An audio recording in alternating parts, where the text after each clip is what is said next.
Here we go. Do it. Okay, cool. Here we go.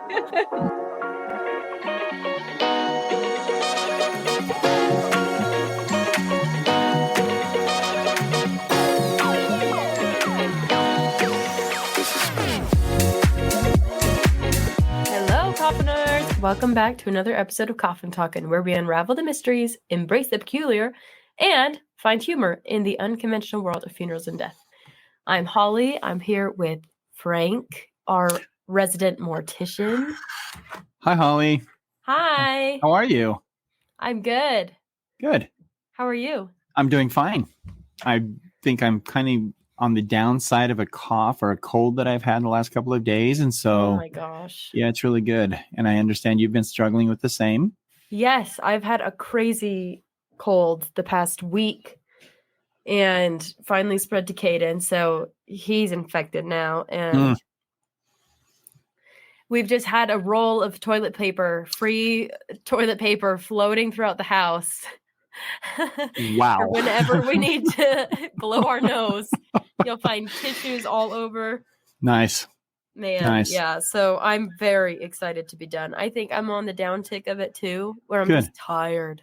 Yeah. But It's exhausting, huh? Yeah, it is. It's tiring. I've got a little bit of a cough, but I guess that was my graduation present because I'm done with college. Yay! Aren't you excited about that? Oh my god. Has it fully set in yet or no? I think it set in yesterday. So we're doing a garden outside and I was feeling sick and I was trying to contribute, but Caden eventually was like, just go inside and lay down. And so I went inside. Okay, hold on a minute. Hold on. That's code for you're in my way. Yeah. You're not doing this right. Go ahead. So you sat down, watch a show. I sat down to watch a show, and I pulled up my laptop, and I thought, oh, I can just do some homework while I'm watching. And then I opened my laptop, and I thought, wait. I don't have anything to do. And it's very nice. It's freeing because downtime becomes downtime. Absolutely. It doesn't become, okay, I'm not actively doing something, but I could be doing something productive while I'm not doing something. The main thing is to keep the main thing, Holly. Yeah, right? Maybe that's why I'm sick so often. There you go. So yeah, you have nothing to keep you occupied now. I know. So now the diseases and coughs and viruses are starting to attack you. The diseases. Yes, whatever they are. Okay. What movie did you end up watching? I sat down and I couldn't decide, so I went to Old Reliable and started watching the show Avatar: The Last Airbender. Cartoon or action? The cartoon. Actors. Okay, yeah. And let me tell you what, that show is incredible. Mm-hmm. Oh my gosh. I would find myself crying at points, and I'm thinking, all these people are made up. This is a made up world. But I am so invested in their stories. And I'm so proud of them when they do something right. You stand up and cheer? Yes! Yay! Yeah, okay. Go Aang! Yeah. That's funny. That is funny. So what did you do with your weekend? Or your week? Nothing out of the ordinary. No. I did just play games and accelerated our podcast from a 1 time to I think it was 3, and it was really quite funny.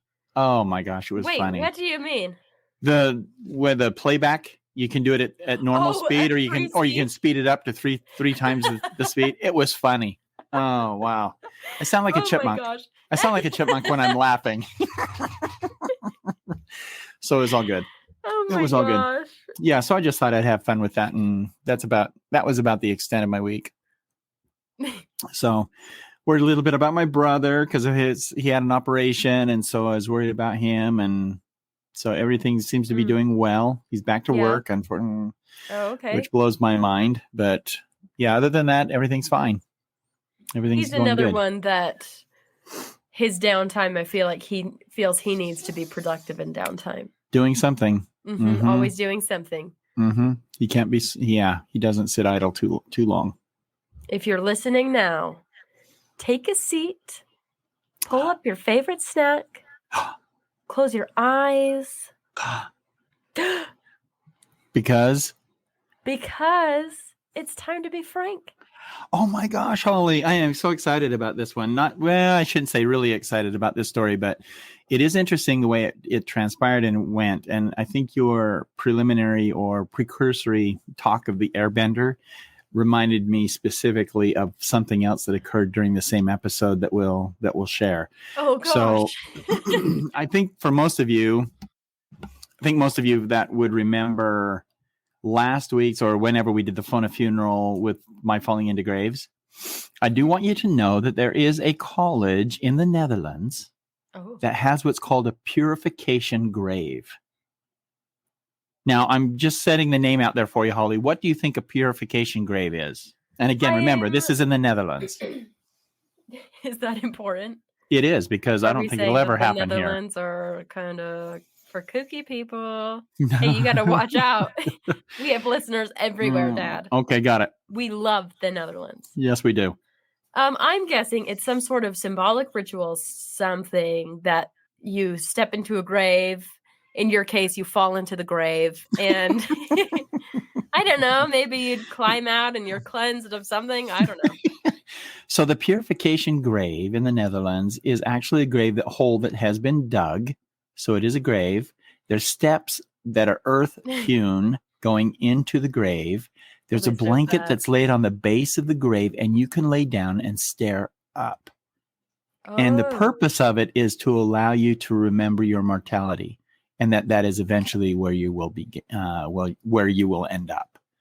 So it becomes a purification grave in the sense that it allows you to do some introspection, what kind of changes you'd like to do in your life, if there's a change or a course direction change that you want to do for your life, you do that, then you make that determination and you get out of there. But you're welcome to stay there as long as you can. And I think they have 12, if I remember correctly, 12 open graves at any one given time where students from the college could go over and actually participate in the purification grave. Wow. That's really interesting. So these people actually, by their own volition, go into the grave, as opposed to as opposed to actually falling into the grave and being a part of that. Trying to climb your way out. There you go. Let me ask you this, Holly. What do you think the first thing you think of when you go through a game aisle? What is it you're looking for? A game aisle? Yeah, a game aisle. Oh, well, I mean, as you know, our family are huge gamers. We love board games. We love card games. Mm-hmm. I usually try to look in the card game section, and then I look and see if there's any classic game that we love to play that we just don't have yet. Okay. And typically, whenever we go to Target or Walmart, our first beeline is to the game section. Good. Yeah, that's probably true. So I want to focus a little bit about what I saw and this happened about 4 years ago, maybe 5 years ago. I was totally shocked to see this game in the game aisle, and it was a Ouija board game.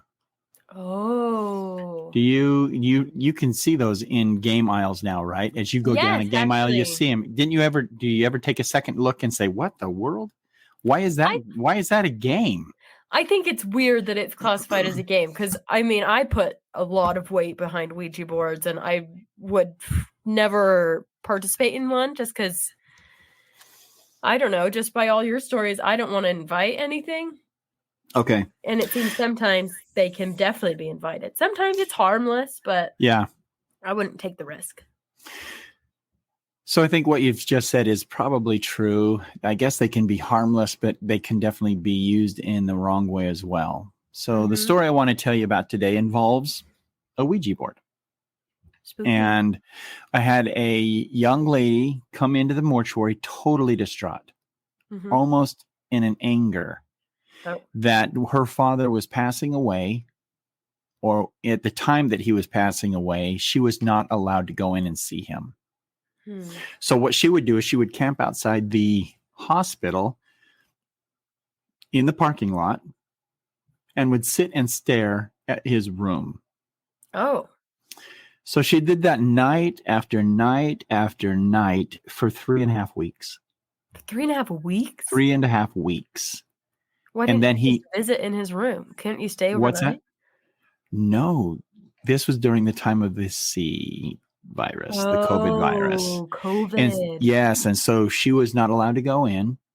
Very angry at the way things transpired. As soon as he passed away, I knew that we were going to get the call because she had been coming into the mortuary and talking to me about, and when I say the call, meaning the call that he had passed away and we could go to the hospital and pick him up. Right. But she had been coming in on a regular basis trying to prepare me for what it was she wanted to do. And still, she didn't prepare me totally for what she wanted to do, quote unquote. Okay. So the father passed away. She immediately called me and said that he had passed away and that I needed to go to the hospital immediately and pick him up. Well, I explained to her that I don't normally do that. I have to wait for a call from the hospital telling me that it's okay for us to come by. Otherwise, we sit and we wait. And sometimes we turn around and go back to the mortuary only to receive a call maybe 3 hours later saying it's okay to come by and pick up Mr. So-and-so. Sure. So I explained that to her and she said, oh no, I'll get him out of there here within the hour. So she said, I'll call a hospital. So she calls the hospital and the hospital calls me back and said, and usually they just say we have a loved one that's ready to be picked up or a family's chosen to use the mortuary. This particular case, the nursing supervisor said, would you please come at your earliest convenience and bring him and take him to your mortuary? We're getting calls from the daughter every half hour. Every half hour? Every half hour. So that becomes a squeaky wheel, right? Yeah. So the squeaky wheel would get the grease. So anyway, I said, yeah, that'll be fine. I'm currently just setting up for a service. I'll be there just as quickly as I can. So I got there late. It was about 10 p.m. And I remember bringing him onto the gurney. And then our policy is to call the family immediately and let them know that he is in our care or she's in our care, whatever the case might be. And I said to her, as I talked to her, I said, hey, your father is with me now. I said, we're just pulling away from the hospital, just letting you know that transfer has occurred. She said, fine, can you do what we've said? And so the preliminary conversations was that he was to be embalmed and then set on a table for a small gathering of friends and family to actually come in and pay their last respects to him. I said, yeah, that's fine. I'll make sure that happens. And she said, can we do it on Thursday? And I said, no, Friday would probably be better. Nope, it has to be a Thursday. And I just thought, well, okay. She goes, what about the next Thursday? And now I'm thinking in my mind, okay, now we're probably going to have to hold on to this individual for a while, right? Because of the timing on our part. But I did mention to her, I said, hey, yeah, Thursday would be fine. The following Thursday, a week from Thursday. Mm-hmm. So the Thursday, and she agreed to that. So the Thursday that happened just shortly after his passing, she came in, brought one candle and lit it. And she said, would you mind just leaving this burning until next Thursday? I said, is this a 7-day candle? And she said, it is. Oh, and wow. I said, okay, all right, we can do that. We'll just set it aside, let it burn. So the whole time that he was in our care prior to his service, a candle was burning for him. Second item.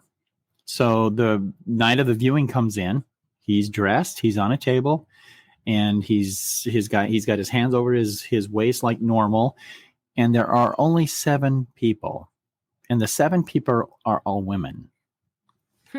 And so as we walked into the chapel, as I was explaining to them what was happening or what they could expect, she said, oh, okay, good. This looks really nice. And so we normally light 5 candles on any given service. So those candles were lit. And so I said, if you need anything, please let me know. There was supposed to be a viewing and then a small service. And I was great. Okay. And she said, this is about all that will be here. And I think there were 7, maybe 8, no more than 10. The next thing I knew is that she was coming out. The daughter was coming out. She said, Frank, I have a request. And I said, what's that? She goes, do you have a table? I said, I do. And she goes, can we set that up right at the front, up by where he's located? I said, yeah, we'll set it up wherever you want. And then she goes, and do you have extra candles? And I said, how many candles? I said, I do have candles, but how many candles do you need? Somewhere between 7 and 10. Whoa. And I said, oh, well, okay. And do you want to use the ones that are burning? She said, no, that's for ambience. I need something that's and they have to be fresh candles. So can we just, yeah, exactly. Can we just, do you have 7 candles that we can just light? That have never been used. That have never been used. Correct. And I said, yes, I do. She said, would you bring them in? So I grabbed 7 candles, walked him in, had the table set up right at his head end was where they wanted the table set. And then I set 7 candles on the table. And she just looked at me and smiled and said, "Thank you. That'll do it. We'll let you know if we need anything more." I said, "Okay, just let me know. I'll just be right out here, either working in the building or in the office there. You can come grab me." So about 20 minutes after the table had been set up and the candles had been taken in, I noticed that and this was an evening time, the lights in the building went out. And I mean, gosh. It's what I said. And I said, "Oh no, not during a service. Please, not during a service." Because I only had one other time where the lights have gone off. And that was because someone hit a transformer. So all the lights in the area went off. So I immediately booked out the front door to see if any of my neighbors had their lights off. Because then I could explain to the family, well, something's happened in the area. Out of our control. Exactly. But every other building had lights on. Of course. And I'm looking at it thinking, oh, great. Now what do I do to go in there? So I walked in and I just kind of put my head to the door of the chapel.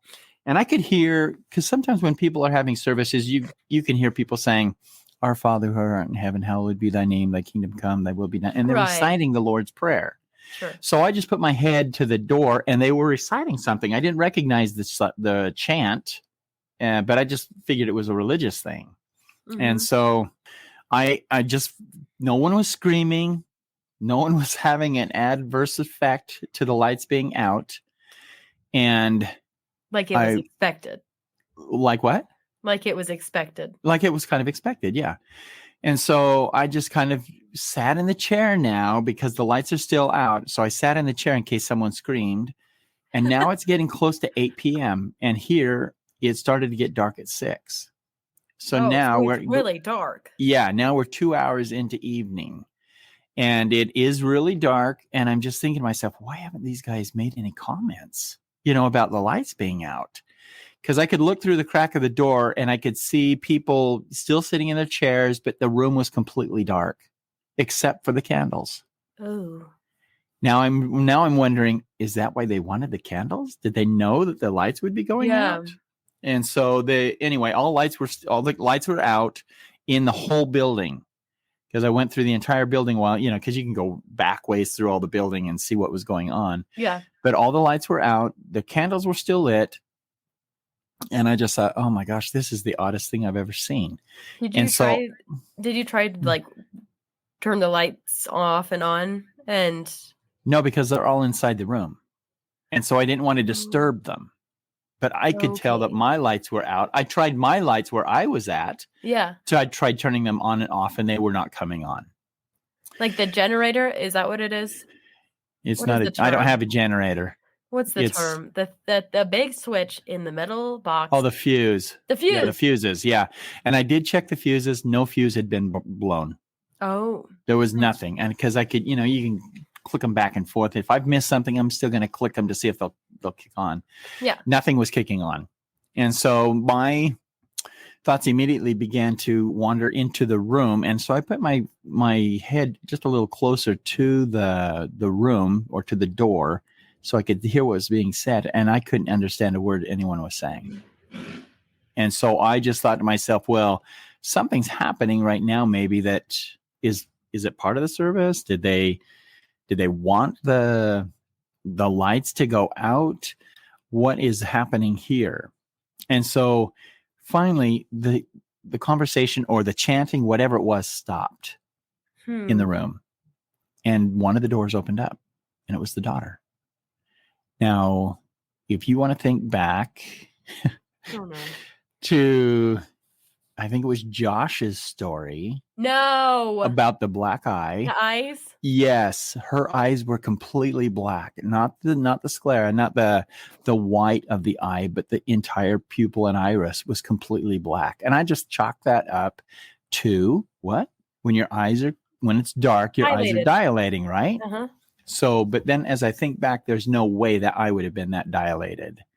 But she was right as close to me as I am to this microphone. And I was looking right into her eyes. And the first thing I wanted to say was, "I'm so sorry about the lights." Yeah. But I was taken back by her eyes. And she said, "Frank," she didn't even let me talk. She said, "Frank, I think we're done here. We have some balloons. We're going to go outside and launch." I said, oh, okay. And she said, we'd like you to join us. And I thought, okay. So we walked outside and we have all these. What's that? Are your eyes going to be fixed by then? I don't know. I'm kind of scared. I walked out. We all had a balloon, and there's a street light that's right on the outside of our building, and it was still illuminated. And it was shining right down on the sidewalk where we were standing. And we launched our balloons, and I didn't have my phone. No one of the family had their phones. But sure as I'm sitting here, right here, there was a figure in what was like a mist type thing outside, and there was no mist anywhere else except under that light. So there was a little bit of a mist, and I kept thinking to myself, oh, that's weird to see the mist. And she said, that's my dad. Now, see, I couldn't see any type of a formation of a individual or anything in the mist. I just saw the mist. Okay. And she exclaimed that it was her dad. And she said, oh, my gosh, he's here. At that moment, as soon as she said he's here, he took a complete 90-degree angle turn and went right back towards the building. Wait, the mist? The mist turned. It bent right in half and head right for the front door. And I just looked over and she said, he's back in the building. What and so heck? That's what I said. And so as soon as we walked through the front door, I started walking, trying to be, just kind of calming. Yeah. Nonchalant, and they're running into the chapel.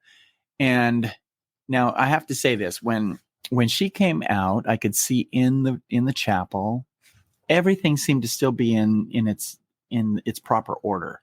So everything was still upright, taken care of. I could see that they had been seated around. Just a minute. I could see that they had been seated around the table, and that there in fact was something on the table. Looked like a Monopoly board to me, but something was on the table. And she, mainly the daughter, as she ran back into the building and threw open those doors. You getting the picture? Yes. I walked behind her, and every single one of those folding chairs had been toppled. What? Not one was standing. And there was this guy still on this table.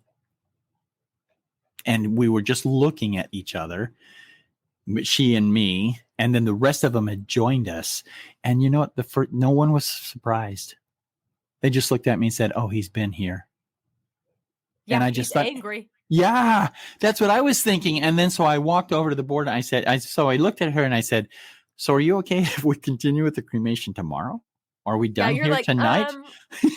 And she goes, yes, let me just let me just gather my stuff from up front. And I walked up front, and there was on that board Ouija. And I just thought to myself, on the board that they were playing. Oh. It said Ouija. And I thought to myself, oh my gosh, this explains a lot. Yeah. And then the back of the hair on the back of my neck, stood up, and I just thought, okay, you'll have to clear the board yourself. And I got kind of angry that they would bring that into a business without my knowledge. Do you see what I'm saying? Because that could affect everything else. Sure. That might be going on. It could affect the feelings other people would have as they come into the building and so forth. So I said, you'll need to collect that board. And no sooner has she put the board, I guess, in the box or whatever she had for the carrying case, both those doors that they flew open slammed shut. The entry doors to the chapel slammed shut. As soon as she put the Ouija board away. As soon as she put it away. And I looked at them and they said, well, I guess he has gone. Oh my gosh. So now I'm trying to get them out of the building. Yeah. And I'm trying to do it in a relatively fast manner because I didn't know what to expect there from here on out. I just didn't know. And so what's that? And you have a lot of chairs to clean up. Yeah, that was a little. I wasn't going to do it, but I wasn't going to do it that night though. No, I was, because it was it was starting to get late, and I just thought, okay, I'm leaving. Mm-hmm. So I escorted them out, and I was talking to the daughter in the patio walkway or the entryway of the building, and she said, I said, how did you know, what made you think that the mist was your father? And she goes, didn't you see the eyes? And I said, I did not see the eyes. And she goes, well, they look just like my dad's. And I thought to myself, I embalmed him. I didn't really focus too much on the eye, which was odd because I usually like to look at the eye, but I didn't focus too much on his eyes. And I thought to myself, well, okay, I'm not going to dispel what you believe to be true. Say, you're wrong. Yeah. And so she said, but thank you so much for allowing us to come here. Now, remember, we walked outside and we launched balloons, right? Yeah. And there were messages that were tied to the balloons. Sure. And her message to her father was, love you, see you soon. That was her message. Mm-hmm. So I finally got them convinced to the fact of going ahead and leaving, which they did. So I hurried and locked up the building. And as I turned my key to lock that door, what just happened? The lights came back on. Oh my gosh. And so I had to go back, and I didn't even think about it because the lights were out. So I figured I'd had already turned off all the lights, right? So I locked the door. The lights came back on. I thought, oh my gosh, I didn't turn the lights off. So I opened the door, walked back in, and very cautiously was going through the building, turning off the lights that were left on. And they took the candles, by the way. Excuse you. Yeah, I know. But I didn't care because if something was attached to the candle, I didn't want it. Yeah, that's true. So they took the candles but anyway, the lights came back on and I left. I locked the door and I just remembered shaking my head thinking, oh my gosh, what a weird day. What a weird way to spend end the night. Yeah. So I went home, didn't say anything to anybody, went on ahead and went to bed, got up the next morning early so I could get ready, get the chapel set back up because we had another service that afternoon. And Holly, without question and without any reservation about what I'm about to say, on the front door, tied to the front door, was a balloon. And the message was, I love you. I'll see you soon. What? Where did the balloon come from, Holly? Oh, was it the same balloons that you released? It was the same, yes, blue balloons. And they weren't Mylar. Well, there's no way she came back and did it. It was in the sky. How does it fly up and then come back down? And tie itself to a door. And then to say a message, I love you, I'll see you soon. Was that for me? I don't know. But anyway, so I just remembered thinking as I was leaving or getting in there that day, I just cut the string. I just forget it. I just cut it and let it go up. It hit the awning where the balloon, and it stayed there until it finally lost air and came back down and I popped it. But how in the world? Because no one else came back. Everybody was gone when I left. Yeah. I didn't understand that at all. But I just kind of thought to myself, well, maybe that's the crowning moment from the entire evening the night before. Right. That if you're going to try and be freaked out, or maybe he thought that, or whoever it was, maybe thought that I would call the daughter back and say, hey, look, your balloon came back. And it's stuck to the door. And this is what it says. Joke's on you. I'm cremating you today. I've cautioned the daughter not to add water. So we're good. You're going to stay dehydrated. No, but and so ever since then, and she has, before her father passed away, she would come in probably 3 times a week just to prepare me to say what was going on and how her father was doing. Okay. She only came in once after that. Did you tell her about the balloon? I did. And she goes, oh, that's interesting. That's the most she said about it. That's it? That was it. And I thought, well, yeah, it's a little more than interesting, okay? It's a little disheartening. Yeah. Oh my God. So you go ahead. Yeah, you go ahead and believe me. Now, okay, I have to tell you this too, and I wasn't going to. It's in the book. But when I went back in to start putting the chairs back up, stand them right back up, I had gotten all the room done and completed, and he had already been moved out of the room. And I walked through the chapel to the back door where I could walk through the chapel and into the prep room to just check on him to make sure that, the box was ready and he could be placed in it to be headed to the crematory. And no sooner had I done that, I walked back into the chapel and the first 2 rows of chairs were toppled again. Are you kidding me? No. And I'm saying it's now Coffiners, for those of you that don't know, my chapel has seating for 70. So we're looking at basically a row of 20. Maybe 4, 8, 12, maybe 24 chairs that I had just set up were toppled again. And I just said, seriously, come on. You know what? Come on, dude. Services are over. You've had your fun. It's time to move on. Go see your daughter, whatever the case might be. But yeah, so mortuary. Yeah, there they were again. So the chairs were toppled once again. And so my thought was, and I didn't know how long, if ever he was going to be in that building. So I had just done a Navajo burial. Mm-hmm. And the lady whose son died, she looked at me, she said, Frank, I have what did she call him? Not a medicine man, but I don't remember what she called him, but someone that cleanses spirits by smoke. Oh, yeah, you know what I'm talking about? Yeah, with the sage. Yeah. Mm-hmm. And so she said, I'd like to have him come in because you never know what spirits might be lingering. Wow. And I said, oh, okay.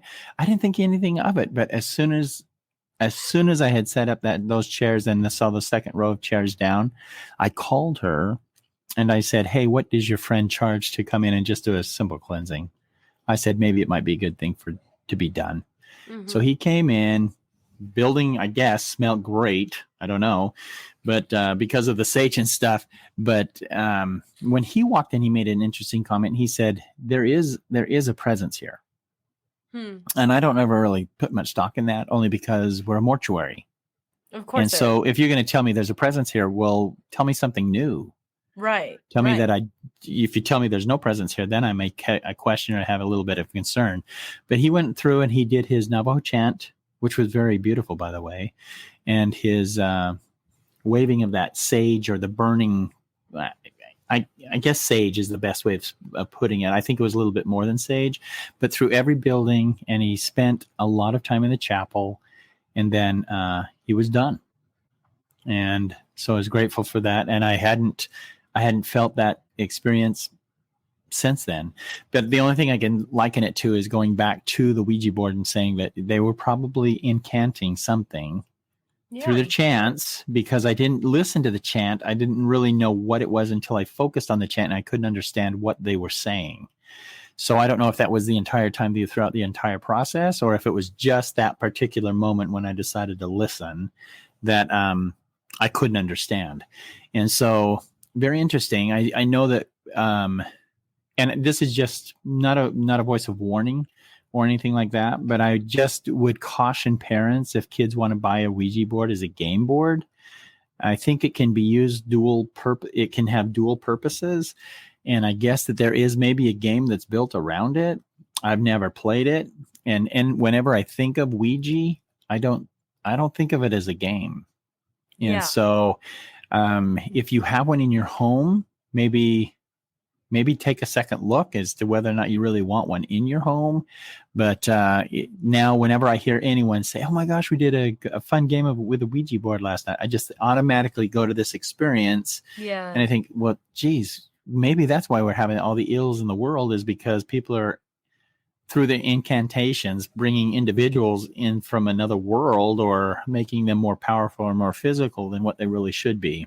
Mm-hmm. So anyway, that's my story of the Ouija board. I don't have any other stories of the Ouija board, thank goodness. Knock on wood. That's good. Yeah, but this one was enough for me. And the only thing that I was disappointed about was the fact that they had brought it into the building without clearing it with me first.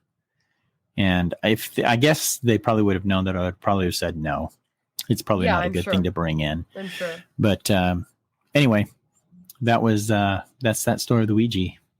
That's crazy. Do you think that it was her dad that like toppled all the chairs and everything? Do you think that they called his spirit? I know that they were calling his spirit because that's what she said. In the course of our conversation, she said that we've been trying to communicate with my father. And so I do believe that it was probably him that came forward and the form of a spirit or a ghost, whatever the case was. I didn't really see it in the mist. I saw the mist, which was, and trust me, things are weird when you see just a column of mist. It was a column. And it was like an oblong column. So in other words, not straight up and down, but it had ballooned out to the sides. Yeah. If that makes sense. But the mist itself, when you look around and you see a mist, there's usually a reason why. And It could be the temperature, which was a hot night that night, so there's no reason for mist to have appeared. Usually if there's a mist too, you can see mist somewhere else in the area, like sitting on top of a yard, or maybe just creeping across the drive. But no, this was all alone. This was a mist by itself. And that mist, and to this day, I don't know what that was, where it totally made a bend, like someone was bending at the waist, and then she made a dart right to the building. That's weird. That's what I said. And so, but she was so excited to know that her father was there. And I'm not going to dispel that, because I've had plenty of experiences that I know better than to say, oh, well, that can't be true. Right. You know, who would know better than her, right? Yeah. I don't know. Anyway.